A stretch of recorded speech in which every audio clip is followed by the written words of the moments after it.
Entertainment Wrap-Up brought to you by Borderline Entertainment right here on twitch.tv/Borderline Entertainment. And if you want to know what the no is, it's in this show. You know, I don't like that. Thank everybody for joining us. Again, this is your weekly wrap-up brought to you by Borderline Entertainment. This show is brought to you by our patrons. And you can be one of those too. So if you go to patreon.com, you search Borderline Entertainment, you're going to find us there and you can support us. Now, our lowest budget tier is just $1. $1. So for $1 a month, you can help us make our dreams come true and therefore give you the entertainment that you want. So, I mean, it's win-win. Everybody wins. And again, thank you to the patrons that we already have for making this show possible. Now, if you don't know what the Wednesday wrap-up is, like I said, this is your weekly entertainment wrap-up brought to you by Borderline Entertainment. But it's not your regular entertainment wrap-up. Now, you've got your news shows, and they do their thing. So if you want a regular news show, you go watch that. If you want to watch something cool and hip and fresh, you're in the right place because we take 4 standout news stories. We rank them, and then we share them with you. A few housekeeping items. Again, like I said, if you missed the stream, that's fine. 2 days later, you can watch it on YouTube where it'll be a little bit more spiced up. But again, the joy is the chat. Now, I keep on saying we, and besides my dogs running around, you only see me. But I do, in fact, have a guest with me today, and that is brand new Borderline contributor, Will Evans. I'm going to let him introduce himself. Will, you are live. All right. Excellent. Hello, everyone. Yeah, no, excellent to be here. Love working with Borderline Entertainment. Really honored to be featured here tonight, just having conversations about everything that we love. So, a little bit about myself. Certainly someone that loves to just get nose deep in all of this information, obviously wanting to get involved with Borderline Entertainment. And just really behind everything that we're trying to do in regards to bringing the right information, just kind of bridging the gap between the visual or the usual casual viewer, those that like that information, and those that are just at that next level. I'm certainly not there, but I'm excited to be a part of that. Boom. And that's why we're bringing Will aboard to be a part of the Borderline fam. Now, the conversation at hand. But we're going to start things off with the best for you. The Apple of the Week.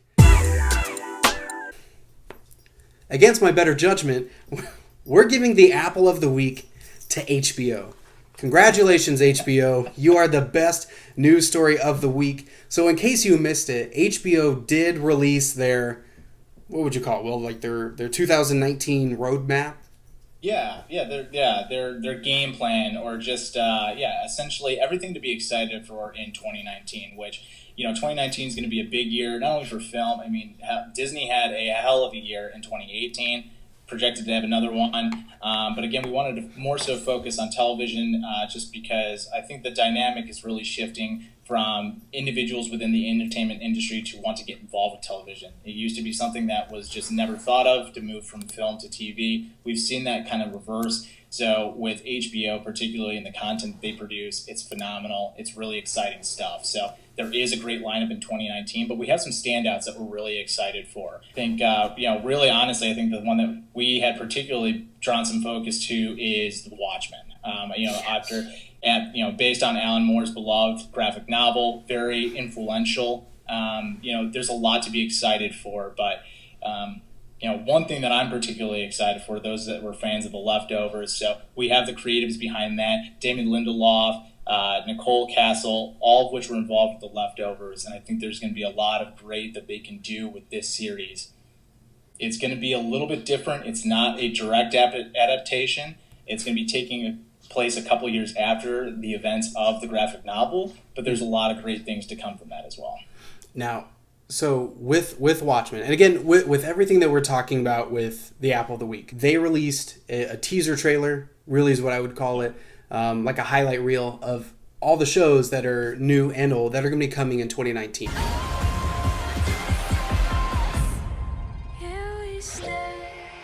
And that released was like during the Golden Globes, whatever award show that Kevin Hart didn't get to do. Great year for Netflix, though. Yeah, great year for Netflix. Great year for Netflix. But yeah, so Watchmen was the first thing that at least caught my eye. I loved the movie. Did you watch the movie? I liked the movie. I actually loved the movie. Zack Snyder, for, what you will say about Zack Snyder, I think he did a great job with the adaptation. If you're ever listening to the conversation and you're like, oh man, they're talking about Zack Snyder, this is terrifying, I'm going to log off right now. We're not talking about Zack Snyder. He didn't get the Apple of the Week.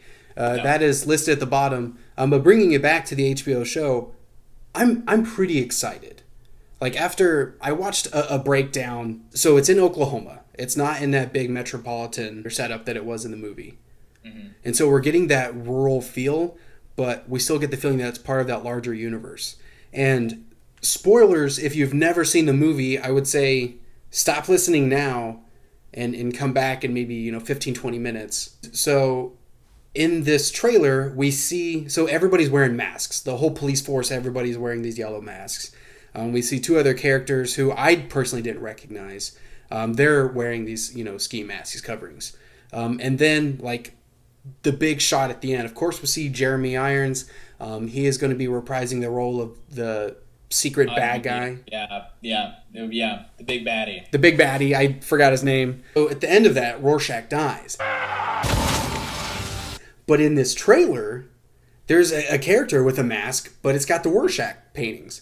Now, it's not moving, so I don't think it's, some plot no jitsu, some, comic book magic where he's just back alive.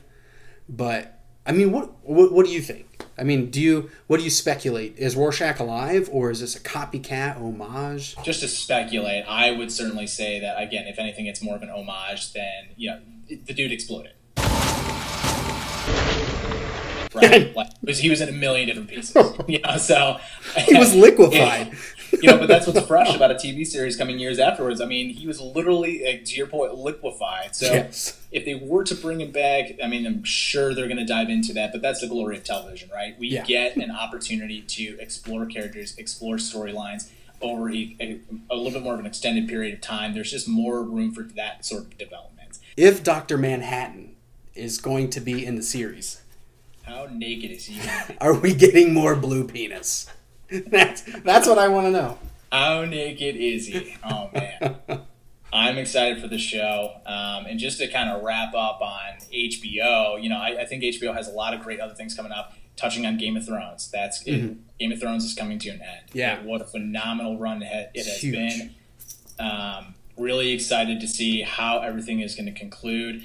If certain things will end up concluding, who knows? We could be left with a cliffhanger. They already have the prequel series coming out, which should be interesting. That's in production. I know, it's a lot. Just even more characters for you to think about, not wanting to get attached to, because they're gone the next episode, or even within the same episode they've been introduced.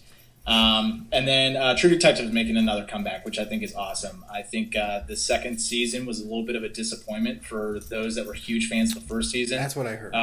Especially that bromance between Woody Harrelson and Matthew McConaughey. That was awesome. Are they not in the second season?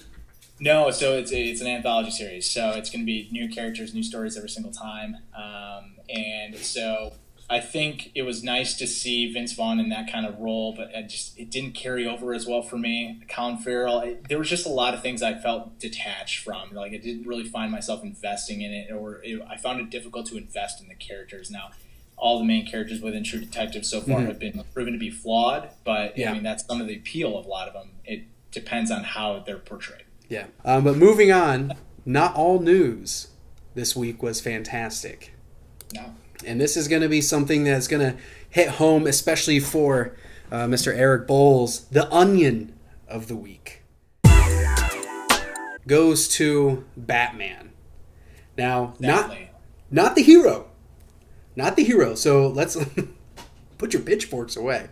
This is going to the Batman solo film that apparently is going to start shooting in November. Yeah. So I'm looking at an article, IGN by Colin Stevens, and so they were reporting that apparently the Batman, which is the title of the upcoming Cape Crusader film, is going to start shooting in November. The reason that it is getting the onion of the week is just a whole amalgam of reasons. We'll start with number one. We'll go crap by crap if that works. Yeah. So shoveling it at this point. crap number one. Who's Batman?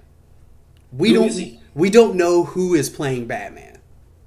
Yeah. Because reportedly Ben Affleck is out. So how is it going to start if we don't even know who Batman is? Right. Yeah. There's just a lot of things that just don't they just don't add up. It was more so like this was something that they wanted to have done, so they're just kind of going ahead and doing it without kind of finalizing the details. And I think it just kind of plays into what we've been experiencing with the DCEU. It's just feeling very disconnected, feeling very rushed, feeling very not. The thought process just wasn't there. Yeah. Right. And how they were going to roll this out. Now, obviously, everyone's going to make that DCEU versus MCU comparison. But I mean, honestly, from what we've seen and being huge DC fans, I mean, this is something that we wanted. It's disappointing, especially with how beloved Batman is. Now, one thing I do love, I actually love Batfleck. I'm not going to lie. I do too. I'm a big fan of the Batfleck. The more interesting point of this, though, is that this news broke, presumed Ben Affleck was not going to be playing Batman. However, it was still going to be involved and tied into the DCEU. Right. Before I continue, Eric Bowles doesn't think that this is even going to start filming. And he said WB originally wanted Affleck to play present-day Batman and have another guy play him in the past. So I think that Eric Bowles and apparently Matt Reeves is on this train as well. We're all on the same page that there's that scene in Batman v Superman where like the Flash is like ripping in. You know what I'm talking about? He thought it was like a fever dream. So Flash is ripping in. Now that was supposedly going to be a part of like the Flashpoint storyline. So there's time travel. All of that is going to be a part of it. And so from what I understand, that is the direction that they were already planning to go, kind of, sort of. And so with that, with the departure of Ben Affleck, they already have something kind of in place for it. But that's just me. No, and I think that's an interesting thought. But again, it goes into the larger picture of, okay, maybe that was something that they wanted to do. Did they execute it effectively so that it could be something that they could carry forward with? Yeah. I would disagree with that. I think they're just kind of flying. It seems like as if they're just flying out of the seat of their pants, which again is disappointing because these are beloved characters, right? Yeah. Some of these Wonder Woman on the big screen was a big thing. That was huge. That was monumental. Mm-hmm. It was. Not that it hasn't been done in the past, but I think in the way in which it was done this time around, certainly very influential. That step in the right direction. I have not seen the new Aquaman movie, but from what I've heard it's actually another step in the right direction. Mm-hmm. I don't know if it's what everyone has been looking for when it came to their first Aquaman on the big screen. But again, I think it's something that's interesting in that I think they're listening a little bit more. Yeah. But this, again, everything related to the Batman just seems like another complete misstep. And, I'm kind of on board with just disbanding the DCEU. Yeah. They already, and credit to Eric Bowles, he's the one who shared this knowledge with me. They already alluded to that they were going to, write out these last few films that are already slated, Wonder Woman and Aquaman and, maybe a few others. But that they were, for the most part, they were going to disband the DCEU. And a lot of that came to light when they were talking about the new Joker films, because there's two. So Bowles is bringing up that they're looking at possibly sticking with solo films for now. So apparently they're going to be sticking with a bunch of solo films, kind of steering clear of these, team up, these buddy films, and then within that doing a soft reboot. So stick with the solo films, which can work because Marvel already did it. But so DCEU, Justice League, 3 films to get to the big team up. As much as I wanted that so bad because I've been waiting for so long, I would have been fine if I would have known that this was what I was going to get. Right. Yeah. And it just has been like disappointment after disappointment. So this news, first of all, is so confusing. It's like they don't know what they're doing. From what it sounds like, there's a lot of. I guess this is what we're gonna go. Maybe this is the direction we want to move in. It's just there's no clarity on their end, which is frustrating for viewers who are so excited to see these characters on the big screen, because then that lack of clarity and direction is then projected onto what we're viewing as consumers. Really quickly, actually, I want to touch on one thing that we had. This is something that we found. IGN had posted. One of their posts was "Bat Computer on the wall. Who's the best Batman of them all?" And one comment that I just found to be just so on point. So shout out to Chris Colson Fitness. That's his username on Instagram there. So his breakdown, which I couldn't agree more. Best overall Batman, Kevin Conroy. Best Bruce Wayne, Christian Bale. Best theatrical Batman, Ben Affleck, with Keaton being a very close second due to his relatively poor Bruce Wayne portrayal. Christian Bale is a terrible actual Batman. He couldn't help it, though. It was the constant sore throat. Now, WB may have won the Onion of the Week, but there is hope.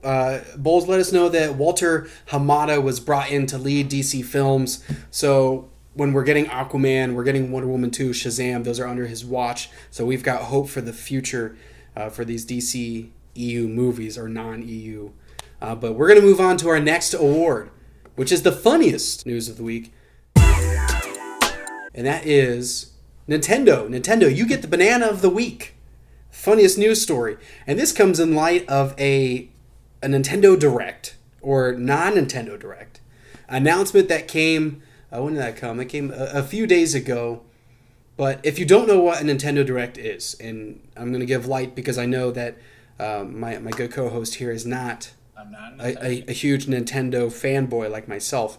So Nintendo does these little directs. They do multiple a year. They do big announcements. When Smash was coming out, they did multiples of those to show new characters, to show new features.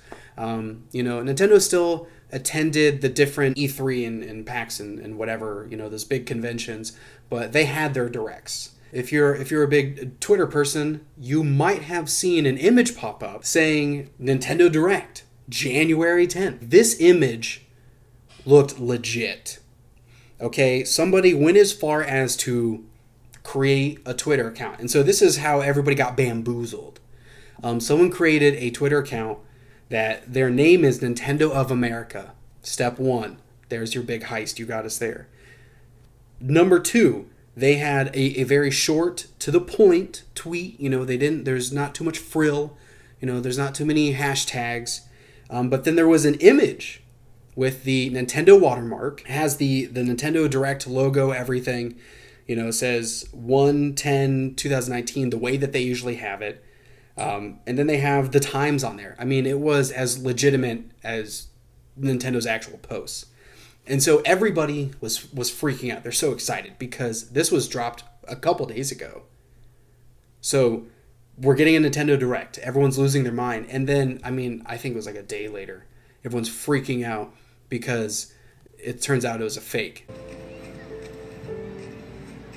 So if you go to that Twitter account, in America, the E and the M are switched. And you would think that this would be the Onion of the Week because it makes me really sad inside. But it was just hilarious that everybody was so excited. Nobody caught it. And in fact, it wasn't even really brought into light that it was a fake until an article from Nintendo Life came out. So, shout out to Liam Doolin of Nintendo Life. He put out the article with this great face of Reggie. This is why we can't have nice things. And it's how I imagine you're feeling is what Disney has been doing lately with their Star Wars films. Yeah, Me thinking I'm going to get a standalone Boba Fett movie. It's just not going to happen. Nope. Right? Obi-Wan? It raised my hopes, then they just took them right away. But again, it's just funny. It's just funny. Yeah. Now, not all hope is lost. So there have been a few Nintendo announcements this week. We got a release date for the new Yoshi game. I think it's Yoshi's Crafted World. I don't know. And then a bunch of other announcements. So it kind of feels like there is a direct that happened because we got some news. And then there are some hopefuls out there. A good friend of the show, shout out to Nate Pressler. He claims that he found an article saying that actually it is going to happen. So I'm still going to watch. I'm still going to watch tomorrow to see if anything pops up. But I read that article and I didn't feel convinced. I still feel on edge. But again, congratulations to, I really should put up that Twitter handle, even though he bamboozled us all. But congratulations to Nintendo. You did get the banana of the week, the funniest news item. And we're on to our last news story. I realize, ladies and gentlemen, that this has been an emotional journey. We brought you way, way up in the beginning. We brought you way, way down. And we brought you to about a middle ground, some tummy chuckles. And now we're going to round things out with our favorite news of the week. Now, what I like to do when it comes to the muffin of the week, as you will, whoever's going to be on the show, typically I want to pull with them, what is our collective favorite? So the muffin of the week goes to BTS. Those beautiful, don't say who, you know who I'm talking about. Who? Those beautiful, beautiful K-pop boys. BTS, you get our favorite, Borderline Entertainment's favorite news moment of the week. Now, it's not just the whole group of BTS. This is going specifically to Jimin. Okay? So, congratulations, Jimin of BTS. Again, you won the muffin, and here's why. Okay? So, hopefully you did your research. Now, Will's not a believer in the BTS. Before we get to why BTS gets the muffin, we're going to do a little history lesson here. From the brain of Asa, All right. Well, break it down for me, Asa. Yeah, I'll break it down for you. So I'm a proud member of Army. I don't claim to be the most knowledgeable Army member, but I have my stan list. I have my favorites. #V1. BTS is a K-pop group. And if you don't know what K-pop is, it is literally taking the world by storm. No, listen. Don't drop off on this episode. Okay? So everybody knows Drake. You know Drake, right? The rapper guy, Degrassi star. He originally was a record holder. He got up to 4.9 million streams in the first 24 hours after the release of his song Duppy Style.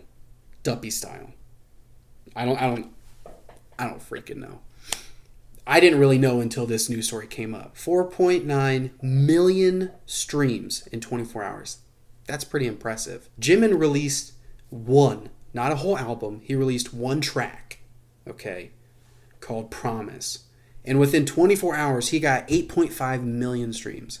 8.5 million. I need you to start sweating from how blown away you are. Yeah, no, that's not going to happen. Certainly impressive. Got to give credit where credit's due. Yes.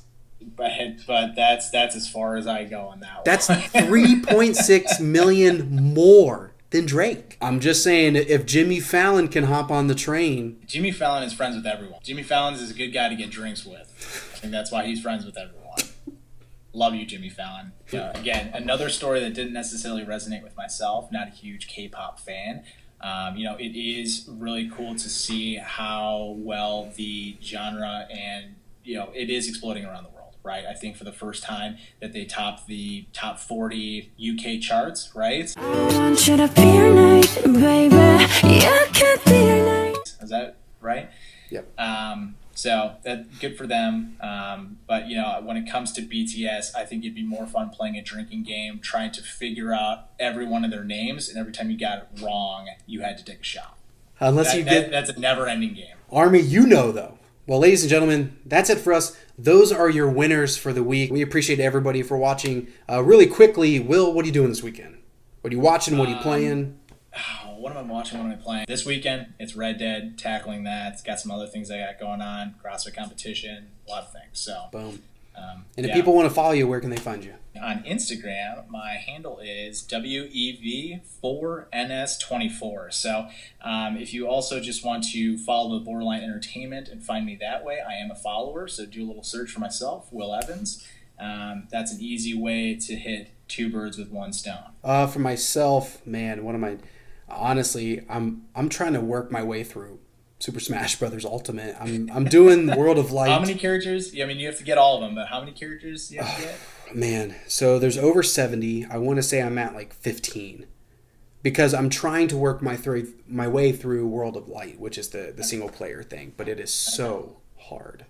Okay. It's so that's really what I'm doing this weekend. There's a good chance I might try to finish up Castlevania, the anime on Netflix. If you haven't seen that, definitely check that out. And if you want to find me, you can find me on Twitter at @AGreenRiver07. I'm on there. But really quickly before we go, the new images. In the first episode, you saw these really crappy little clip arts as I zipped them up above me. But huge thank you and shout out to SamanthaJaneArt.com. Please go check out her stuff. She did give us these wonderful splash images for our mascots, awesome. if you will. They're fantastic. We'll have a link for her stuff below so you can go check her out. And if you want to connect with us like we want to connect with you, you can go to Facebook, Instagram, and Twitter. Search Borderline Entertainment. You'll find us. You can like, comment, follow, subscribe. All of those wonderful goodies, and you can be a part of the community, be a part of the conversation. Again, this is your Wednesday wrap-up, your weekly entertainment news wrap-up, brought to you by Borderline Entertainment. For us, for Will, for Borderline Entertainment, I'm Asa Green River. Be well.